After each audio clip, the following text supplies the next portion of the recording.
Well, thank you so much for joining us today. Hello, and thank you again. We're very excited for you to be part of this press conference. I'm Bettina Inclán with Axiom Space. We are excited to share an update on the Axiom Space AX-1 mission, the first all-private astronaut mission to the International Space Station. Over the next hour, we'll hear brief remarks from Axiom leadership on the goals of the mission and preparation leading to flight, from NASA on its priorities for the low Earth orbit economy and expanded research capabilities, and from SpaceX on the status of the rocket and spacecraft exactly a month out from launch. Today's speakers are Michael Soffredini, the President and CEO of Axiom Space, Michael López-Alegría, AX-1 Crew Commander of Axiom Space, Christian Meander, in-space research and manufacturing Axiom Space, Kathy Leaders, Associate Administrator, Space Operations, NASA, Robin Gatens, Director of International Space Station, NASA, Phil McAllister, Director of Commercial Spaceflight Division, NASA, and Benji Reed, Director of Crew Mission Management at SpaceX. Today's press briefing takes place as dynamic international events continue to unfold. Our thoughts and prayers are with the people of Ukraine. As we continue to monitor the conflict and hope for peaceful resolution, our teams remain committed to moving forward with this historic mission. We look forward to this opportunity to focus on AX-1 and provide an overview of the work being done on this first all-private astronaut mission to the ISS. In a moment, I will turn it over to our speakers and their opening remarks. Just a few housekeepings, just following remarks, we'll open it up to questions. If you'd like to ask a question, please submit your question in the chat to the moderator. You could also raise your hand. In the chat, when you please mention your name, news outlet, and affiliation, and to whom you'd like to direct your question. Several questions have also been previously submitted online, and we'll try to get those as well. As always, with these video calls, as you know, please make sure that your mics are muted. And now we'll begin with an overview of the AX-1 mission with Michael Soffredini, President and CEO of Axiom Space. Soff? Thank you, Bettina. Good morning, everyone. As Bettina said, this is a historical mission for two reasons, the first of which she mentioned, and that is that this is the first completely private mission to the International Space Station. There have been individuals that have flown on government flights, but never a completely private flight. So we're very excited about this being the very first one of those. In addition to that, Axiom Space was founded to build a commercial space station. The first module will launch in a little over 2 years now.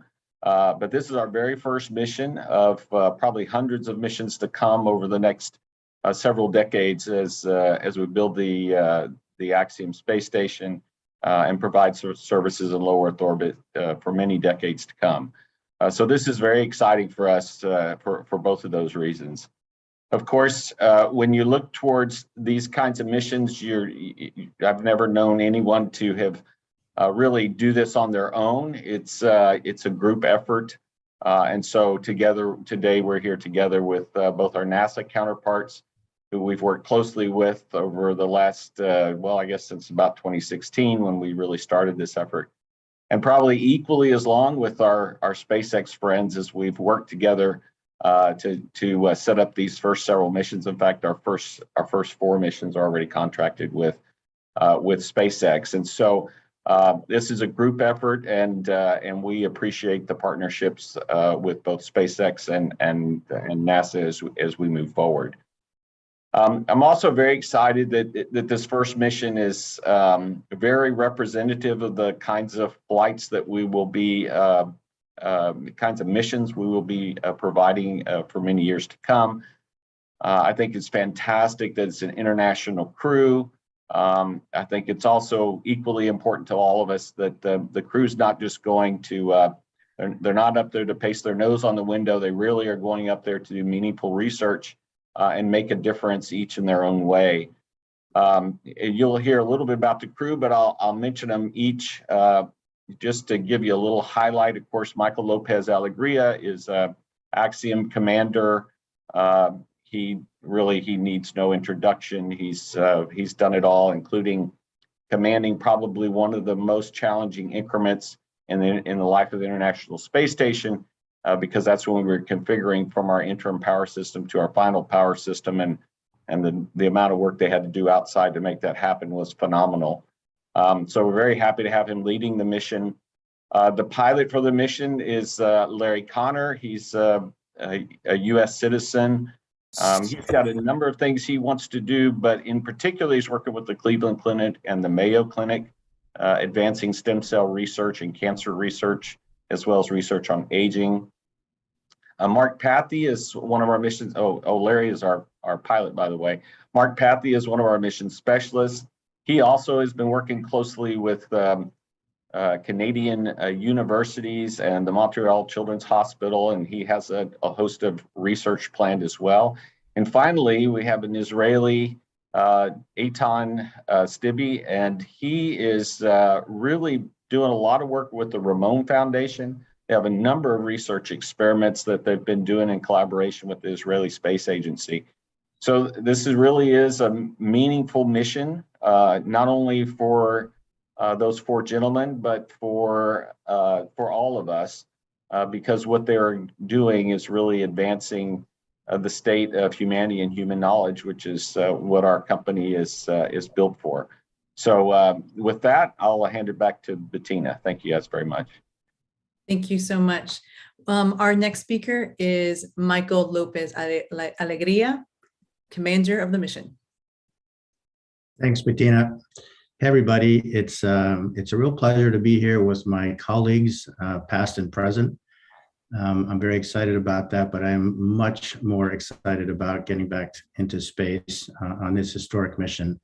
This has really been a dream come true for me, and it's been amazing to see both the crew and the company mature and gel as we get ready for this very important step into the future. We've been training a lot for the last several months. We have been the first crew to ever go through NASA's private astronaut syllabus, and we have checked all the mandatory boxes. We did that here at the Johnson Space Center next door here in Houston. The same is true for the Crew Dragon, which we did mostly out in Hawthorne at SpaceX headquarters. So we got very familiar with the systems on both of those vehicles. And then finally, we've done a lot of work preparing to do the experimentation that Mike briefly described. In fact, I think it's a good opportunity to point out that this mission is very different from what you may have heard of in some of the recent, especially suborbital missions. We are not space tourists. I think there's an important role for space tourism, but it is not what Axiom is about. My crewmates have worked very hard. I've been super impressed with their diligence and their commitment. And they're busy people, and they've taken a lot of time out of their lives to focus on this. And it's definitely not a vacation for them. For the next week and a half before we enter quarantine, it's mostly doing a little bit of refresher training, both at JSC and at SpaceX. And we have also been doing some what they call baseline data collection, which is the collection of data for the experiments that we do. Generally, they like doing some pre-flight, in-flight, and post-flight. And that will continue during quarantine as well. And basically, that's it. We are, in short, ready to fly. Over back to you, Bettina. Thank you so much. Our next speaker is Christian Menzer, Director of In-Space Research and Manufacturing at Axiom Space. Thanks, Bettina. It's exciting to be here. We've been working on this mission for quite a while. It's just fantastic to be a month out, and can't wait to see Mike and Larry and Mark and Eitan board the vehicle and head to orbit. I don't think Mike LA gave credit to the crew enough to talk about how well they have been preparing for this research mission that they are doing on here. We have a serious research focused mission. It's really leveraging the opportunity of the ISS to really magnify what the ISS is there for, what we use it for every day for research, and really kick off some important efforts about building a low Earth orbit economy. When we talk about realizing the vision for LEO and a LEO economy, this mission is kind of the flag bearer for not only a standard for private astronaut missions for the future, but the future of research in microgravity. So this crew has been really dedicated to research. They're actually taking more than 25 research experiments that have been developed for microgravity and have an additional 10 to 12 pre and post only experiments that they're doing. And they're in collaboration with a lot of the leading health and science organizations across the world. And you've heard Mike Suffredini talk a little bit about this. So this collection of life science and tech demos really is a deep breadth of research that's going to kind of inform everything from human health considerations, both in space and on the ground, and the novel infrastructures and design for future homes away from Earth. So we're looking at things including stem cells, cardiac health. We're looking at spacecraft self-assembly, a lot of different experiments. And each of these projects have come to bear because of the interest of this crew. Early in the mission design process, they brought to us a portfolio of work. They said, we really want to do some of these things in orbit. And it's been a pleasure to work with them and with NASA and the National Lab to really bring these things to fruition for the crew. And what's exciting about what they're doing is they're really making contributions to the future here. And so we're gonna see some neat results that come out of this mission. And I hope you tune in to the mission itself, because there's gonna be some fantastic video coming down from orbit. So in addition to the mission research that our crew is doing, we're also returning a selection of NASA life science investigations for continued ground research once they're back on Earth. Basically, a lot of samples that have been on orbit need to get home, and we're getting those home for NASA. And we also have a set of Axiom projects that we'll be doing that we'll be talking a little bit more about in the coming weeks. Work that we're going to be doing with first Japanese commercial space payload is flying with us. We have a project coming out of the Sanford Consortium and University of California, San Diego, a project with MIT Media Lab and Aurelia, and a project with a very well-known cloud computing platform. And so we're excited to be doing some of these things because they open the aperture for what we're doing with commercial space. So in conclusion, I would say opening this lab and opening the ISS up to new users and opportunities really is exciting, and I'm encouraged to be doing this with Axiom, and we've really appreciated our partnership with NASA and SpaceX. And so we're going to turn that back over to you, Bettina. Thank you, Christian. Next, we'll hear from Kathy Leaders, Associate Administrator, Space Operations, NASA.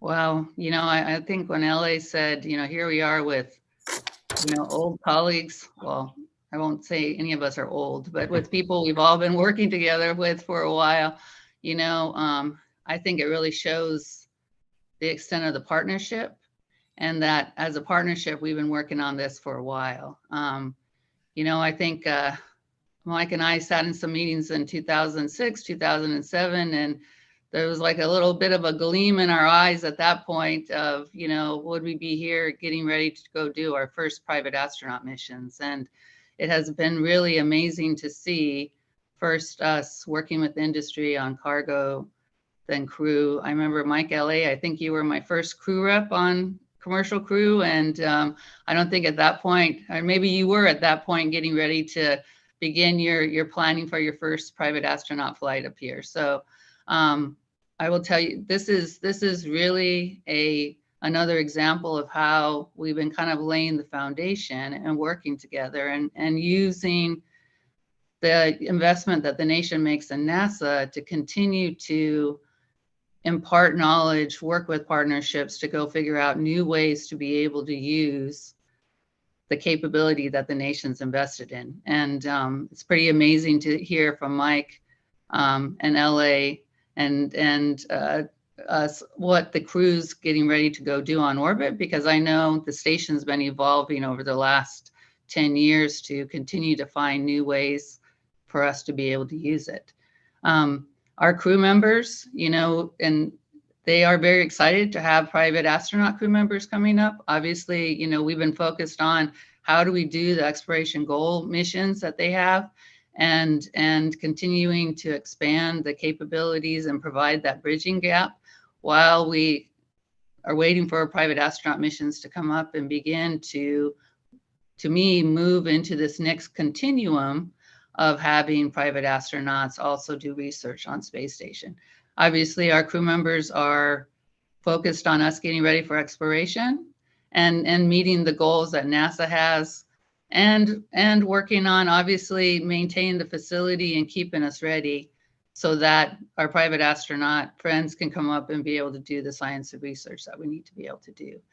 So very, very, very exciting time. We're going to do this as a team. As we know, this is going to be an important partnership going forward, and look forward to continue to enable private space and using the investment that the nation's really made in NASA to be able to continue to invest in our preeminence in the LEO commercial economy. Very, very, very exciting time for us. Really looking forward to this mission coming up. And Bettina, I'm going to hand it back to you. Thank you, Kathy. Next, we'll hear from Robin Gatens, Director of International Space Station, NASA. Hi, everyone. So the space station team has been excited about this mission. I've been preparing for it for a while and working really hard with our friends at Axiom. So we're excited that we're 30 days away. You know, as we think about the goals that we want to achieve in this decade of results on the International Space Station, paving the way for a successful LEO economy is one of them, but also enabling future exploration beyond low Earth orbit, performing research to benefit and inspire humanity here on Earth, and growing our international partnerships. So when we think about the private astronaut missions to the space station, it really touches on many of these goals. And by supporting these missions, we can enable private companies to begin developing customers for future commercial space stations. The private astronauts are planning impactful and inspirational research of their own, and we're broadening the use of the space station and expanding our partnerships. So as we get ready for this launch, we mentioned it's launching on March 30th, docking to the space station on March 31st, and undocking on April 9th. And you've heard about the crew. After they dock, the crew will perform a suite of activities that's standard for any new crew arriving on the space station. And that'll include safety briefings, emergency reviews, familiarization kinds of activities, a welcome ceremony, and then getting down to business and getting their hardware on board and beginning their research. Christian talked about the research. We're happy to host 26 experiments in collaboration with the ISS National Lab. And we've been working hard to make sure those will be successful. And we're interested to see how those go and hear about those results. Lots of exciting research. And then really appreciate the Axiom mission returning some cargo for NASA. Christian mentioned some of the life science samples that we'll be bringing back. And also one of our expended nitrogen tanks. So that's going to help us out a lot because we've had a lot of, we have a lot on board the space station right now and a lot of things in storage. So bringing that home for us so it can be refurbished will be really helpful. Those are conclude my remarks. I look forward to your questions, and I'll turn it back over to Bettina. Thank you, Robin. Next, Phil McAllister, Director of Commercial Spaceflight Division, NASA. Thanks, Bettina, and welcome everybody. I think from the remarks that you've heard, it's pretty clear that the low Earth orbit economy is booming right now.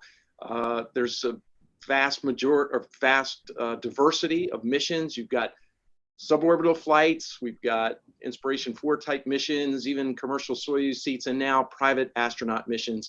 It's really an exciting time, and it's something that we've been working forward at NASA for many years, starting with cargo, then with crew, and now we've got private astronaut missions starting, and then hopefully soon commercial LEO destinations in the 2030 timeframe after the ISS retires. So it's really an exciting time, I have to say, both at NASA and the private sector. We're very pleased to be partnering with Axiom on this private astronaut mission.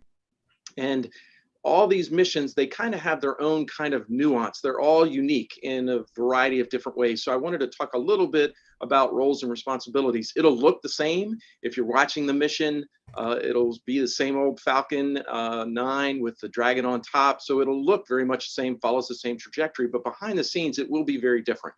Axiom Space is really responsible for the most part for the passengers, the crew members, their safety. during the ascent and the launch. That will be regulated by the FAA, as well as the return and the recovery will be also managed by Axiom Space. NASA's involvement is fairly limited, and it will be focused on the International Space Station. Once the Dragon vehicle gets close to the International Space Station, it's about a 200-kilometer range, it will enter in what we call integrated operations. Prior to that, it will be independent operations. So that it will be operating very independently from NASA. But once it gets close to the ISS, then NASA has responsibility for the safety of the spacecraft, the ISS, as well as the crew members when they come. And so when they dock, they will become part of the ISS crew under the supervision of the ISS commander, and then NASA will be responsible for their health and safety while they're on orbit. So I know a lot of people are used to coming to NASA for information, and we're happy to provide some of that, but primarily, again, this is an Axiom mission, and we will be following it as we do almost all of these missions. The Dragon is very similar to the Cargo Dragon. So we will have some NASA personnel that do what we call fleet following, which means that they will be monitoring the mission real time, the mission operations. As you probably know, we have another crew mission, Crew 4, that's just a couple weeks away. So if there's anything off nominal, we want to sort of make sure that we are aware of that. And we are going to have a flight readiness review, and we'll have an after that, we'll have a press conference, but it will be a very focused flight readiness review. It won't be the typical FRR that you may be used to for a NASA mission. We're really just focused in that FRR is the ISS ready to receive this vehicle? And are we ready to go from a space station standpoint? And we won't be going through the vehicle hardware like we normally do and all those checks and analysis that we perform, as well as the Dragon. So it will be a very, very focused FRR. Again, mostly focused on, is the ISS ready? But I think, as Mike said, Michael LA, we've prepared for this. We've been working for it. Axiom has done its part. The crew members have been amazing going through the training. And I think we'll be ready on the NASA side to provide the limited focused activities and resources that we will be doing. Thank you, Bettina. That's it. Thank you, Phil. And last but not least is Benji Reed, Director of Crew Mission Management at SpaceX. Good morning. Thank you, Bettina. First of all, just got to say we are very excited about this upcoming mission. AX-1 is the first all-private astronaut mission to the space station, and it's an honor for us to be able to participate in that and provide transportation services. On behalf of all the SpaceX team, we appreciate Axiom and allowing us this opportunity to do this, and also to NASA for giving us the destination for this partnership to proceed. This is the first of 4 missions that we will be doing with Axiom Space, and that's very cool. It's a big deal when we think about these 4 astronauts who are going to be traveling. Michael and Larry and Mark and Eitan. We're honored that they would choose to trust us, and that their families trust us to carry them to the space station, and then about 10 days later bring them home. So first of all, those big thank yous. As I sit here, I have to admit that I think a little bit about growing up and seeing the space shuttle, and that was designed to be a vehicle that would carry people to space, carry people, cargo, equipment, and really create constant access to low Earth orbit. And it's awesome to be here thinking about the fact that here we are, right? We're doing this now. We're opening up, we as a joint team, doing all of this work to continue to open up LEO, and especially to Axiom, whose goal is to really open up low Earth orbit to everybody. We often talk about how serious we take these responsibilities. It's critical. Every day we think about how are we making sure that we're carrying crews safely, getting the critical cargo that the crews need on orbit safely, and then of course bringing people back home to their families. It's an exciting time, and it's also a vigilant time when we have to pay close attention. Speaking of that, down at the Cape, we have our Falcon 9 rocket and also our Dragon spacecraft are coming along well. They are on track for being ready to launch here in about a month. And in fact, after we finish the final steps of refurbishment on the Dragon capsule, we'll be going into what we often call the test drive. It'll be the first time that the crew gets to get into their vehicle. Traditionally, that's more referred to as the CEIT, or the Crew Equipment Interface Test. And after that, of course, we carry on through finally integrating Dragon and the Falcon, and getting them out on the pad and getting ready to launch these folks to space. I want to just again thank you for the partnership. We want to ensure that we work closely together to ensure all teams are ready to fly. There'll be another number of reviews, tests, ongoing analyses that we all do, that we do internally, that we do jointly, to make sure that things are good to go.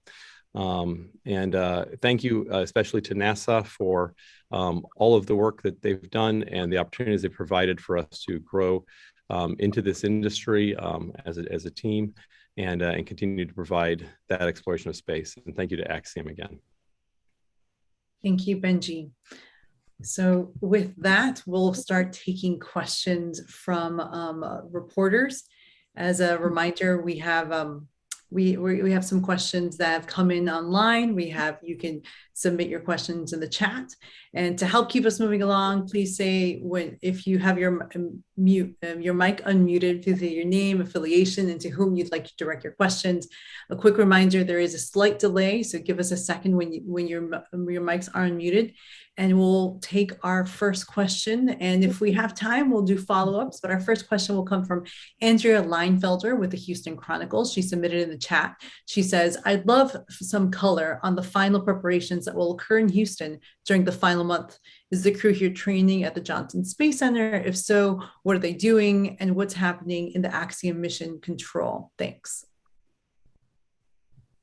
You want me to take that, Bettina? Yeah, I was going to suggest Mike. Go ahead. Yeah, so let me talk about the training piece, and Seth, maybe you could talk about mission control. So for training, as I said, mostly it's refresher training. We have what we call a day in the life sim coming up. We'll be doing some other refreshers on important systems like the galley and the toilet and things that are, we don't want to mess up for sure.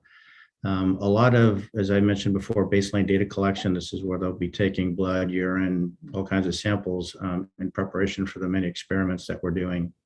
And then we also have a trip planned out west to Hawthorne to do the last few simulations of launch and reentry in the SpaceX Crew Dragon simulator.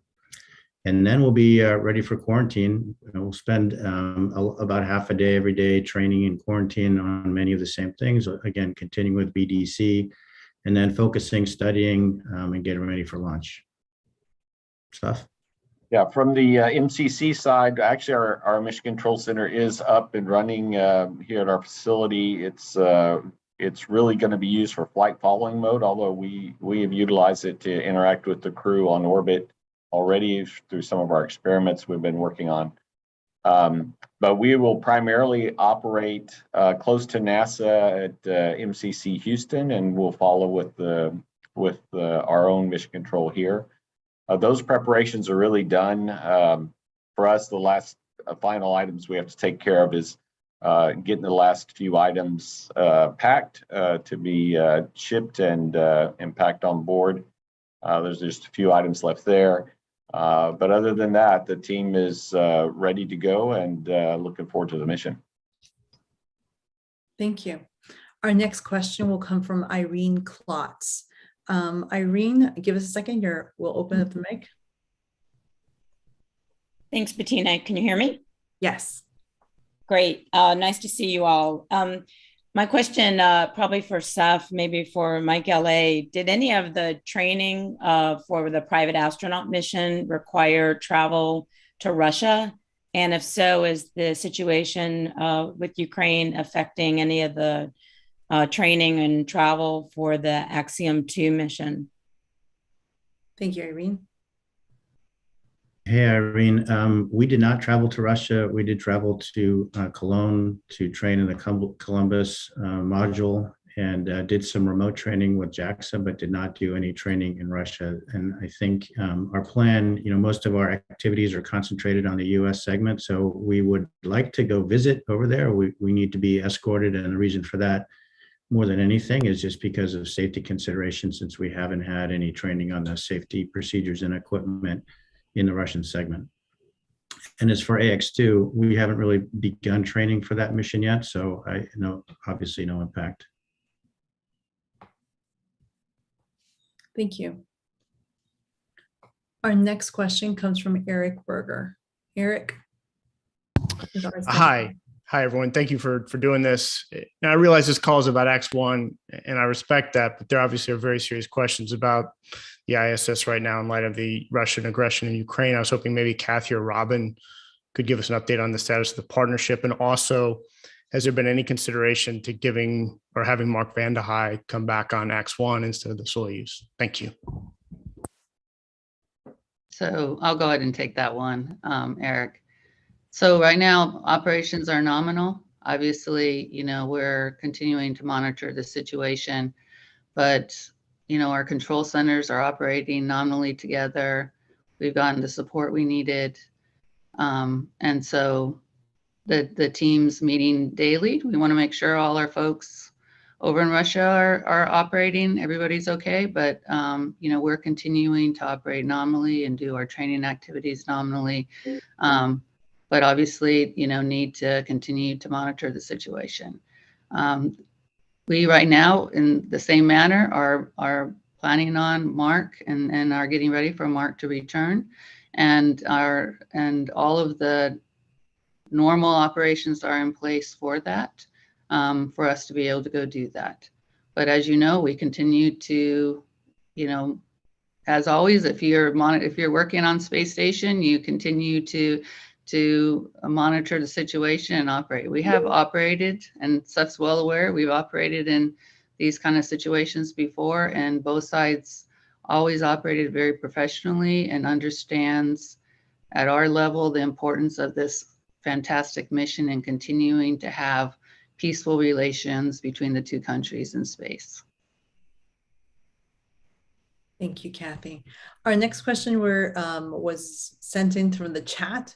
And forgive me, I'm going to try to pronounce this correct. Yafit Ovadia, from aerospace correspondent for the Israeli financial newspaper. What type of effect do you believe the research conducted aboard the ISS will have on the space tech ecosystem? And this question is for Christian. Thank you. That's a great question. I think what is great about AX1 is it's kind of a pathfinder for opportunities in low Earth orbit. And one of the things that I think is most exciting about the work that the research that we're doing is it is a continuum or a spectrum of research that leans somewhat towards exploration all the way towards fully commercial. But what we're seeing with this early research is an opportunity to start looking at modern tools for assessing health in space. We're flying a number of different instruments that are going to be checked out. There are going to be some interesting questions answered around not just human health, but in space, but also human health on the ground. And those hopefully pay dividends as we invest the data that or the research and the outcomes that we have into that into new discoveries on orbit. There are a couple tech demos too that I think are going to be pretty fantastic. One that's looking at making optics in space and using surface tension and fluids to do that. And there's another one that's looking at self-assembly of spacecraft through some various means. And the reason we get excited about that is when we talk about ourselves as an infrastructure company, these are the kinds of projects that we want to see happen because they represent the beginnings of a future where we can build and manufacture spacecraft in space. And so to kind of close with your question, I think a lot of these experiments start to open up the space tech ecosystem, but more importantly, I think the mission and the opportunity that it brings really hopefully opens the aperture to a number of different companies to understand that space isn't just limited to those that want to ask exploration questions, and there are opportunities opening up for traditional companies to use space in a meaningful way to either answer questions for their industry solve some sort of problem that they're having on the ground. Thank you, Christian. We have one of the questions that was submitted to us online is from Elizabeth Howell, space.com. This question is for MLA. Congratulations on the upcoming flights. Can you share some thoughts on the meaning for the crew to be the first to conduct a mission for Axiom Space? Any plans you might have to commemorate that milestone in space, such as flying any special items or performing any special activities? Well, thanks for the question, Elizabeth, and for the congratulations as well. It means a lot. This is, as has been said many times, the first fully private mission to the ISS. And with that, we feel like we're going to be standard bearers. We really want to set the bar very, very high. We're very cognizant that we will be guests aboard the ISS. I myself, when I was commander, received a guest crew as a space shuttle at the time, but we know how that can be disruptive. And so we're super sensitive to that. And we think that's a very good example to be setting for future crews. Everybody on the crew is, as I said, been very dedicated, very committed, very professional in this, and we really are taking this very, very seriously. It is not tourism, as I said before. We do have some special things to commemorate the significance of this event. I don't want to divulge them yet, so stay tuned, but we do have a couple things that I hope you'll enjoy watching. And thanks again for your question. Great. Our next question comes from, Blake Schmidt from Bloomberg. Could you go over again the research projects? This question is for Christian. And can you give any more details on each of those? And I will say, Blake, we will be providing a press release in the future with more details. A lot of the science will be happening on the mission, so stay tuned for that. But Christian? I'm sure I can recap what we've already talked about from the crew with Eitan and what he's doing with the Ramon Foundation, Israeli Space Agency. It is a wide array of research, both tech demos and life science work. Mark is doing a lot of life science and human research with his collaborators and some of the Canadian universities and the Canadian Space Agency, Leap Biosystems, and the Montreal Children's Hospital. And then Larry has got some really focused research from Mayo Clinic and Cleveland Clinic, looking at a couple things. One is spine and brain health. Another project is looking at the behavior of cardiac stem cells, and then also looking at what is called a senescent cell, or cells that have a role in aging in your body. And all of those are being done in orbit in a way that lets us look at the cell response. And so Larry will be actually growing some stem cells in space. Now, beyond that, we have some projects that Axiom is doing that I mentioned before. We're working with a company called JAMS in Japan to fly a photocatalyst device that works on odor removal in space, and it uses a very low power and uses a different system than traditionally used, and we're going to test that in orbit. We have a project with a Sanford consortium where we're flying some tumor organoids, looking at their behavior, and we're going to be using a fluorescent microscope on orbit to understand some of the activation that's happening inside those cells along the way. We have a project, a couple other projects that I can't completely mention yet because we'll be talking about them. But one is, I've already mentioned, is a self-assembling spacecraft technology that comes out of MIT Media Lab and a spinoff called Aurelia. And we'll be flying that on orbit. And Mike LA is going to have a fun afternoon watching these little pieces self-assemble in orbit, and hopefully it'll create some cool videos. So that's a taste of what's going on. If I had to cover all 26 experiments, I'd use up the rest of the press conference. But we're looking forward to talking a little bit more in future discussions about all of the details. Thanks. Thank you, Christian. Next, we'll open up the line to Marcia Smith. Marcia? Thanks so much, Bettina. And again, respecting that this is really about AX1, but that there are events going on here on Earth, I was wondering if Michael could give an update on the development of Axiom Station, and just in case agreement cannot be reached to extend ISS to 2030, is there a way to accelerate its development and shorten the amount of time it needs to be attached to ISS so it can become a free-flying commercial station? Yeah, thank you, Marcia, for the question. First of all, an update. Our planned launch date for our first module is September of 2024. We just finished CDR, wrapping up CDR for the structure, and we've got CDR for the primary structure, and we've got CDR for the whole module.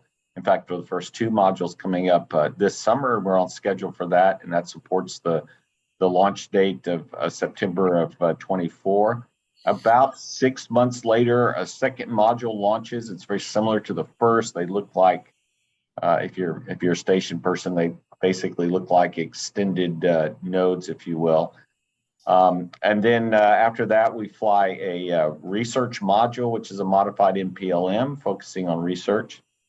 And then from that point on, really, we're sitting in a state waiting for the point at which ISS is ready to retire. And about a year before that happens, we'll bring up our power and cooling module. That's because it's a very large solar array, and it kind of interferes with the ISS solar arrays are already hard enough to operate. They don't need any more challenges like shadowing from our big solar array. So we really wait till then. So our original schedule supported 2028. We're of course happy to support 2030, but we do have some flexibility there. Thank you, Marcia. Our next question, we're going to open up live to Jeff Faust. Jeff?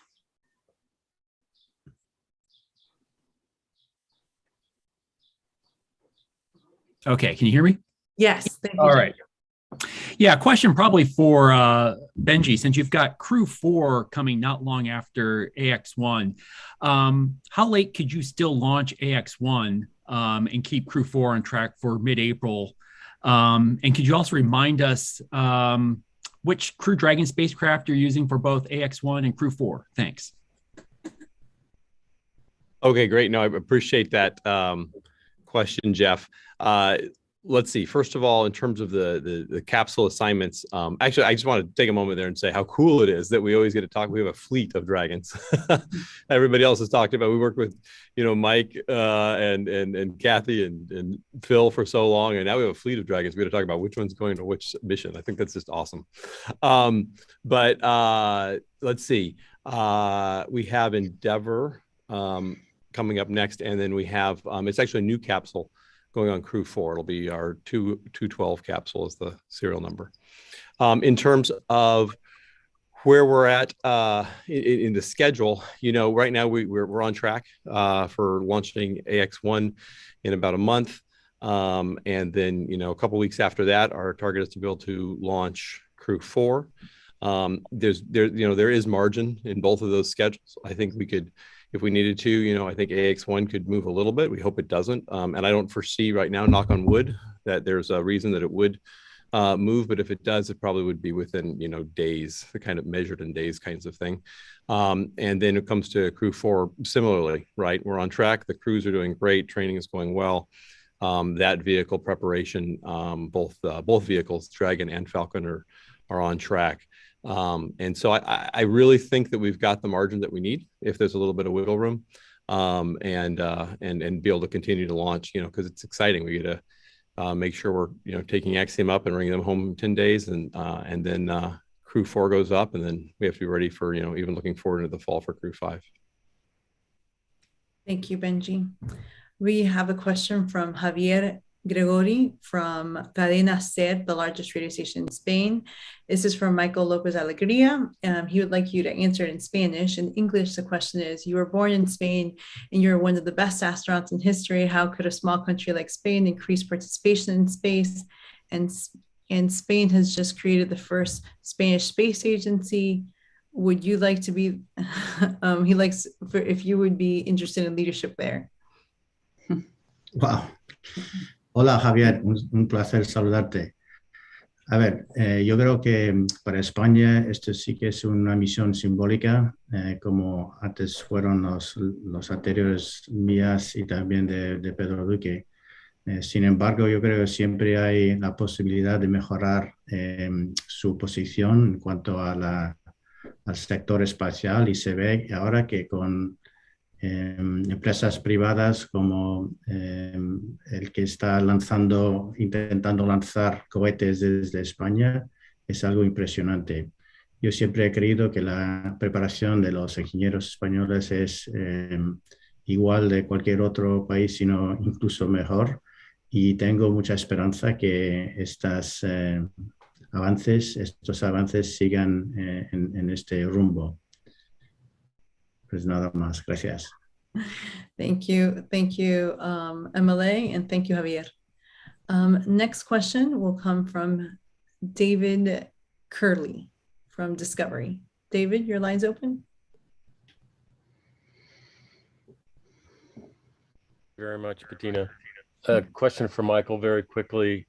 You have your training with SpaceX, your NASA training for space station, your Axiom program. Has that been defined by your experience at NASA? How is it different? And how does it feel flying for a company rather than a country? Thank you. Hey, David. Well, to be honest, it doesn't feel terribly different flying for a company than for a country. I mean, I think our focus is always safety and mission success, and that's really unchanged. I do have some different responsibilities because these my crewmates are my crewmates first and foremost, but they're also the company's customers, and that's obviously a consideration. I would say the training at NASA has been kind of a pleasant surprise. I was thinking it would be a little routine, but so much on the station has changed that, and the rest of it, I forgot that it was like starting over again. And boy, SpaceX training in the Crew Dragon is an amazing vehicle. It's very exciting to see how they've integrated the technology, you know, that we sort of band-aided together a bit in the space shuttle by adding portable computers, all integrated beautifully into a cockpit that's super clean and just a pleasure to work in. So yeah, the training for me, and especially for my crew, for whom this is obviously brand new in every sense, you know, we're just like kids in a candy store. It's been great. Thank you. Our next question comes from Omer Azrang, GLZ Radio in Israel. This one's for you again, for Michael, to MLA. Can you put your finger on the main goal for this mission? Well, I would be remiss if I didn't say that the main goal is to complete it safely. I think we all sort of assume that that will be the case, and we're doing everything to make that possible. That's with our colleagues at NASA, SpaceX, of course, within Axiom. But more, maybe to answer your question, I think we are, as I said before, really trying to set the bar high for future private astronaut missions to the International Space Station. And we have a very ambitious timeline filled with a lot of experimentation and also a lot of outreach to educational organizations all over the world. And I think if we can get through all of that and make our ISS hosts want us to come back, I think that would be a win. Thank you. Next, we'll open up the line to Tim Fernholz from Quartz. Tim? Hello, thank you for taking my question. I'm curious to ask another question about the research and how the projects were selected. Obviously, some are Axiom projects, but for the projects chosen by the spaceflight participants themselves, were those projects that were already in the National Lab pipeline, or were they projects that were just not even being considered for space research until the astronauts approached the sponsoring organizations? I guess I'm just curious how you sort of went about making sure you're bringing the most important research to space for this mission. And also curious if you can say what share of the mission experiments are for Axiom and what share are brought up by the spaceflight participants. Thank you. Let's see. Thank you, Tim. I'll take that. I'll answer the last question first. And I think I would say about 10% of the content is Axiom related, and the other 90 is crew related. In terms of how the research was selected, each crew member brought a slightly different approach. Eitan Stibe worked with the Ramon Foundation in Israel, and the Ramon Foundation actually put out a call for novel and new research. Some of the content came in was, I would say, revisions or iterations on things that had been done in the past, and some of it was completely new. And then those projects were reviewed and selected. Axiom was part of that to provide feedback on the feasibility and those kinds of things. And they were ultimately selected, and then funding was secured, and we went off to go get those developed and ready to fly. Larry had very specific relationships with Mayo and Cleveland Clinic, and specifically at Mayo, he had relationships with the Center for Aging and the Center for Regenerative Medicine. And so we worked early on to actually collaborate with them, and some of our life science team sat down and said, you know, what questions do you want to ask? And we helped design some projects that we would work. We found some partners to help us do some of the stem cell research where we're not, where we don't have strength or we don't have core competencies. And so we're working with BioServe Space Technologies out in Colorado to do that work.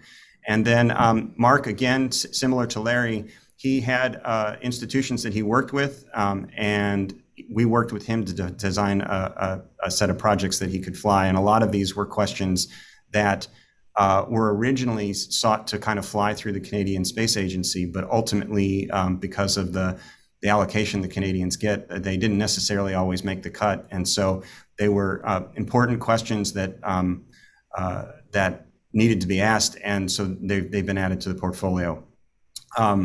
I think I would close to say that because a lot of these were new, we had to work really closely with NASA and the ISS National Lab to get these put together pretty quickly.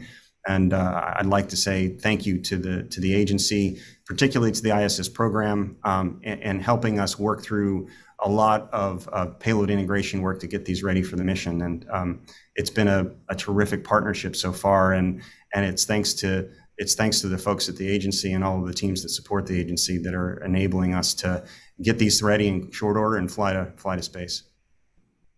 Thank you, Christian. And our last question will come from Micah Miedenberg from the Wall Street Journal. Hello. Can you hear me? Hi, Micah. Yes. Hi. Good morning. I'd like to ask another broader question, if I may.